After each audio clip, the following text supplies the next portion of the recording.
jeu. On vous présente notre coup de cœur du mois, Jeanne d'Arc. C'est un jeu Orléans Draw and Ride. C'est un jeu pour 1 à 5 joueurs, des parties d'environ 45 minutes pour 10 ans et plus. C'est un jeu, mais pour ceux qui connaissent déjà Orléans, qui était un bag builder, on allait chercher des jetons pour faire des actions, pour avoir des ressources, gagner les meilleurs jetons qu'on pouvait mettre dans notre sac. C'est un peu comme un deck building, mais avec des jetons. Ici, c'est un peu le même principe. En fait, on retrouve beaucoup l'essence de Orléans, dans le sens qu'on a encore les chemins, les petites maisons, on a vraiment plein de façons d'aller chercher des combos puis gérer des actions selon les jetons. C'est vraiment un roll and write un peu typique, dans le sens qu'il y a beaucoup, il y a beaucoup de bonus quand on réussit à cocher une ligne au complet, une colonne, ça va nous donner des bonus qui nous permettent de faire des actions supplémentaires, puis ça s'enchaîne de plus en plus au fil de la partie. Donc, c'est vraiment bien.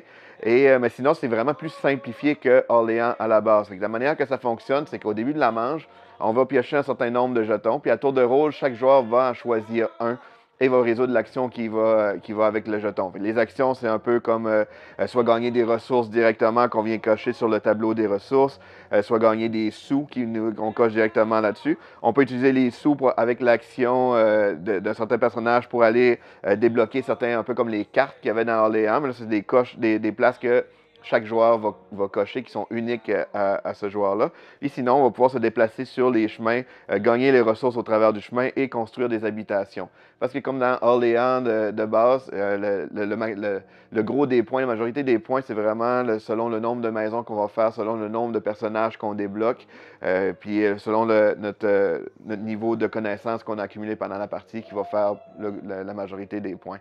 Donc c'est vraiment bien, c'est bien fait. C'est stimulant parce qu'il y a beaucoup de bonus qu'on débloque. Comme je disais, on sent vraiment l'essence d'Orléans, fait que ça, c'est un gros plus pour le jeu, mais quand même plus simplifié.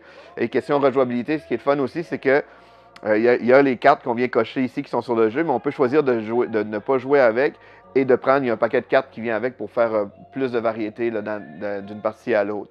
Ce qui est le fun aussi, c'est que ceux qui aiment jouer solo, le verso de la feuille, c'est un plateau fait spécifiquement pour jouer en solo, fait que c'est encore un bel ajout au jeu, qui est Jeanne d'Arc, qui est un Orléans Draw and Ride.